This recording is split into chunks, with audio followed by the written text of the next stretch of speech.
Tẹ́ bá wà tẹ́ tí ń wò mí àbí tẹ́ tí ń gbọ́ mi, orúkọ tèmi ò yí padà.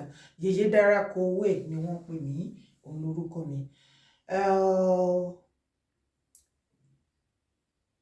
Mo fẹ́ pàrọwà fún ẹ̀yin ìyá àti bàbá ilẹ̀ Yorùbá. Tí ẹ ti fi bóyá ẹ ti fìgbà kan darapọ̀ mọ́ Yorùbá Nation Movement. Àbí ẹ ò tí darapọ̀ rárá, àbí ẹ ti dúró síta ẹnu ọ̀run báyìí ni. Bóyá ẹ̀yin tẹ́ ti darapọ̀ tí ìrẹ̀wẹ̀sì ti mú ọkàn yín, tẹ́ rò wípé kò sí nǹkan kan mọ́. Wá gbọ́ o, má jẹ́ kéèyàn kankan bóbó ẹ o. Yorùbá Nation igbá ni wọ́n pa, wọn kì í pàwo o. Ọ̀pọ̀lọpọ̀ lè má wo show yẹn ní last year mo sọ, mo ní ẹ̀mí Ọlọ́run gbé Yorùbá Nation ó rọra gbé pamọ́ torí wọ́n fẹ́ bàjẹ́. Ṣó wá fẹ́ gbọ́? Omi tuntun ti rú, ẹja tuntun ti sọ nísàlẹ̀ odò. Yorùbá kò sí nǹkan kan tó yinge nínú ìrìnàjò Yorùbá Nation. Lóòótọ́ ni wọ́n gbìyànjú àti pamọ́lẹ̀ ṣùgbọ́n Ọlọ́run ò pa á. Ṣé o mọ̀ wípé spiritual ló ń control physical? Ọlọ́run ja ìjà ìwọ àtẹ̀mí kò jẹ́ kí wọ́n rí Yorùbá Nation pamọ́lẹ̀. Ìdí nìyẹn tí ìwọ náà ò ṣe ní láti give up. Nǹkan rẹ̀ kan kì í jẹ́ kán ṣòun, kò síbi tó ti fẹ́ gba orílẹ̀-èdè tuntun tó ń gbà láàrin ọdún kan sí méjì sí mẹ́ta kò ṣeé ṣe. Irọ́ la bá ń bẹ́ẹ̀. Òtítọ́ òun ni mo ní láti sọ fún yín. Àwọn mi kò gbọ́. Gbogbo àwọn irọ́ tó ń sọ Yorùbá Nation ti kú, kíní kan kò sí kankan tó ń ṣẹlẹ̀, Yorùbá Nation ti wọlẹ̀, kò sí kankan. It's all lies. Èmi kì í parọ́ fún yàn. Ṣùgbọ́n tó bá wá fi dá àwọn ìwọ̀nba àwọn kan, báwọn ni wọ́n ní láti ṣe wàhálà tó kù. A jẹ́ pé wọn náà support movement nìyẹn. Wò ó bó ṣe ń gbọ́ mi lọ́wọ́lọ́wọ́, ìwọ̀nba nǹkan tó bá ní níkàáwọ́ láti ṣe kíni, láti support, má jẹ́ kó nira fún ẹ láti ṣe. Yorùbá Nation ò lè rébi kankan o. Àgbò tó fẹ̀yìn rìn ní agbára ló lọ mú wá. Ó kú tì.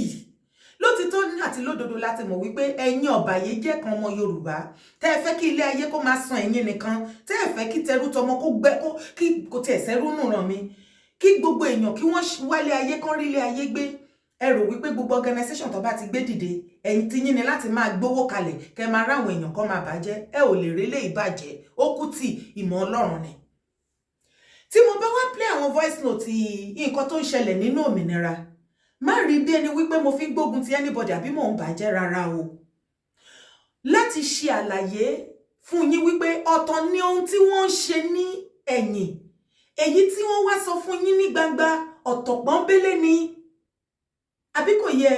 Èmi ò bá màmá jà, mi ì sì béèyàn kankan jà, èmi ò ní láti ṣépè fẹ́ anybody. Mi ì sì búyàn kankan.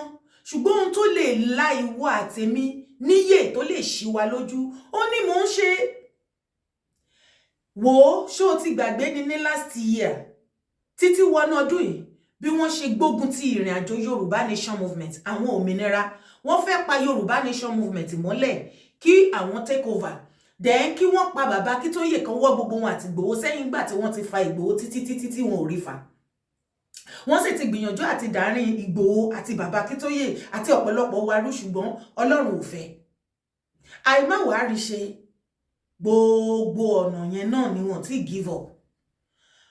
Gbogbo tí wọ́n wá ń pè lédè ńsìn ni wípé má bá wọn gbàgbọ́, Yorùbá Nation ti kú, òmìnira ló. Kò sí nǹkan tó ń jẹ́ bẹ́ẹ̀ o. Ìrìnàjò Yorùbá Nation ó ti rìn jìnnà. Ó ti rìn jìnnà. Ibi tí àwa Yorùbá Nation ti kọjá, bóyá kẹ́yìn òmìnira ṣẹ̀ṣẹ̀ lọ bẹ̀rẹ̀ ńbẹ̀.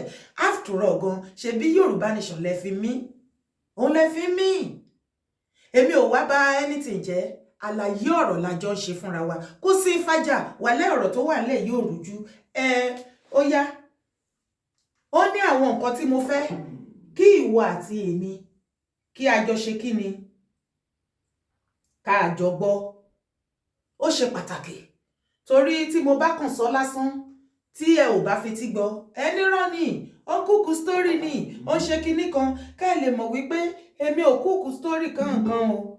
Òtítọ́ pọ́nbélé ni ọmọ yín gbé dání o. A lè lè pèdè for real sister yẹn mọ̀. Ṣé wọn pé ó ti sọ tẹ́lẹ̀ pé a lè lè pèdè for real. Ìjọ yẹn pè nìkan lọ́mọ máa rọ́ kalẹ̀. Ó lè wá sí omi. Ṣé bá sọ pé ká ṣe pèdè báyìí? Àwọn bàbá àkọ́kọ́ ọmọ máa kọ̀ọ̀kan má ṣe pé ẹ̀sùn wọn lè fọ́ lọ́wọ́. Ta ló sọ bẹ́ẹ̀? ta ló sọ bẹ́ẹ̀ èyí ìlú mi pé ká máa fi kọ́lẹ̀ fọlọ́run nìkan o ó sọ ọlọ́run ní sọ̀kalẹ̀ wá jà fún wa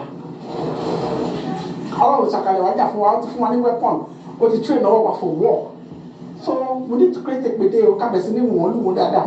ṣé ti ń gbọ́ èpèdè at the same time àwọn náà máa bọ́ síta ta ni wọ́n fẹ́ kó wa lọ sílẹ̀ lérí ẹjọ́ ṣé ó dìgbà tí wọ́n bá fi èpè pa gbogbo wa tọ́lọ́run ò tiẹ̀ ní jẹ́ ṣe rí èpè eléyìí tí àwọn mídíà wọn ń ṣe lórí social media tẹ́yìn sọ wípé ó pọ̀ jù ẹ ò ní fẹ́ gbọ́ eléyìí tó ń ṣe nínú group mo kàn fẹ́ kẹ́ mọ irú kọ́lọ̀ tó ń made of me kì í ṣe ọ̀rọ̀ ìbàjẹ́ ṣé bó lẹ́ ń gbọ́ yẹn ṣé òun mi lẹ́ ń gbọ́ yẹn ni nínú group ni tẹ́ bá sọ wípé kìnnìkan ẹ ní láti gbọ́ kẹ́ ẹ lè dá gbogbo ẹ̀mọ̀ yàtọ̀ síra wọn òmìnira títí wọn ní Yorùbá nation títí wa àwọn nǹkan tó fi máa mọ̀ wípé àwọn náà mọ̀ wípé òmìnira ni wọ́n gbé dání ṣùgbọ́n tó bá ti dórí social media wọ́n á máa pariwo Yorùbá nation láti lè kó àwọn èèyàn tó wà ní Yorùbá nation láti lè yí wọn lọ́kàn padà sí ọ̀dọ̀ wọn tí kò dẹ̀ yẹ kó rí bẹ́ẹ̀ níwọ̀n ìgbà tẹ́ ti sọ wípé ẹ ò rẹ́dì láti darapọ̀ mọ́ Yorùbá nation movement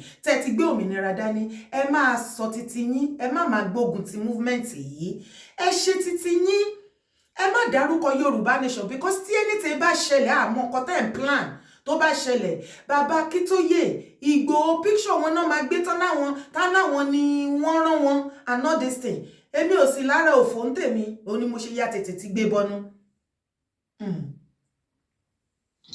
Hello sister Ọláyẹmí ẹ wò ẹ má pàrọwà fún wọn ẹ má jẹ́ kán ronú nǹkan tó ṣẹlẹ̀ ni pé bóyá 1 hour ni bóyá lẹ́yìn náà ni àbá àárọ̀ la ni ká wá rọ èpè kábìtì ká rọlù wọn dẹ láti sìn ín lọ gbogbo ọ̀rọ̀ tá a bá ń sọ ṣẹ́ ní gbogbo àwọn tó láwọn gbé sá. ṣé ń gbọ́ èpè burúkú ni mi ìrírú ẹ̀rí láyé mi.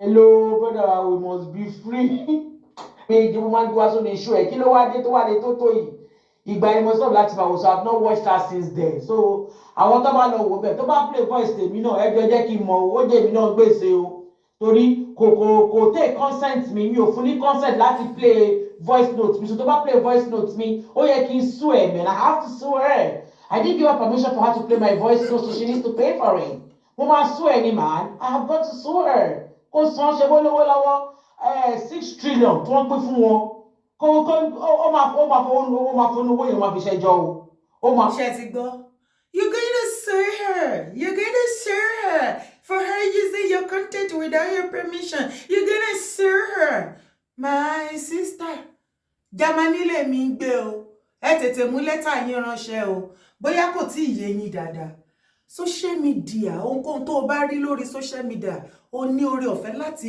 lò ó bóyá kò yé yín èmi ń dúró dè yín o ṣùgbọ́n kó tó bẹ̀rẹ̀ sí ní lọ gba lọ́ọ̀yà kó o lè mọ bó ṣe máa náwó dáadáa ní Germany àwọn ògbọ́ payán o a kì í sọ èbò o à ń fẹ́ èbò ń bẹ̀ we no dey speak English o Germany Dutch so o máa ní láti gba dọ́ọ̀mẹ̀ṣà kí ló mọ̀ tó ń pè ní dọ́ọ̀mẹ̀ṣà translator náà ń pè so wàá gba translator ìwọ gangan tí o ò bá wá sí Germany káàjọ wà nínú kọ́ọ̀tì báyìí I know the show face mi ní time yín múra ẹ dáadáa o mo tiẹ̀ máa ní opportunity láti fi kan jófin you gonna sue her okay ẹ mú ẹ kì í ẹran bí ọ̀rẹ́ lẹ́pẹ́ ẹ kàn máa ń dára yín nínú dùn ṣé ti gbọ́ tán sọ̀rọ̀ 6 trillion wọ́n ní bàbá Akíntóyè pé àwọn kan ti gbé 6 trillion fún bàbá Akíntóyè pé lára ẹ̀ ní èèyàn tó pè wọlé ní last show wa tó ní anything something kankan tó ń prepare tó fẹ́ ṣe wọ́n ní lára ẹ̀ ni wọ́n ti fẹ́ ṣe pé lára 6 trillion yẹn wọ́n ti pè fún gbogbo wa èèbà ẹjọ́ ṣé bẹ́ẹ̀ lọ́pọ̀lọpọ̀ dorí kodò dé ni ṣe mọ nǹkan tó ń pè ní 6 trillion ṣé o mọ iye bílíọ̀n tó wà nínú 1 million ta ni ẹni náà tó fẹ́ gbé owó tó yẹn sílẹ̀ fún kíni ta ló ń fún yín ẹ̀kan wà irọ́ ṣáá lẹ máa ń pa bẹ́ẹ̀ bá ti pa irọ́ kan ẹ tún fi mí ìbò 6 trillion ta ló fẹ́ gbé 6 trillion lẹ̀ fún kíni má ṣe kíni ìwọ tó láròjinlẹ̀ ìwọ náà rò 6 trillion kò ṣe 6 million o kò ṣe 6 billion o trillions. Òmìnira ṣe wà ókè ọ̀rọ̀ ìjà kọ́ o bá mi kọ́kọ́ mi sí comment section kan tí ìwọ náà rí sọ̀rọ̀ tó wà lẹ̀ ṣùgbọ́n èyí tèmi máa sọ fún ẹni wípé Yorùbá nation ó kú tì lájà ó ń ṣá pínpín ó ń ṣá própró ìwọ tó o bá torí gbogbo irọ́ tó ń pa tó bá lọ believe you are a goner. Àwọn míì tí wọ́n fresh wọ́n á wọlé ẹ̀yin tẹ́tí wà congested ó ti di dandan kọ́run gba yín sẹ́gbẹ́ kan kí àwọn new people tí Ọlọ́run fẹ́ lò fún iṣẹ́ rẹ̀ láti tẹ̀síwájú yóò kó wọn wọlé tó bá kó wọn wọlé tẹ wá sọ wípé ẹ fẹ́ gbógun tì wọ́n ibi tí ogun ayé tó ti ń borí ogun ọ̀run ẹ ti wọ̀ yájà lọ́dọ̀ tèmi dára dẹ̀ jẹ́ kó jẹ́ látọ̀dọ̀ tiẹ̀ jẹ́ ká jọ fọwọ́sowọ́pọ̀ ká pariwo Yorùbá nation fáyé rí kò sí kankan tó ṣe Yorùbá nation ọ̀run fi rú wọn lójú nítorí ó fẹ́ fi òpè dààmú ọlọ́gbọ́n ọ̀bí.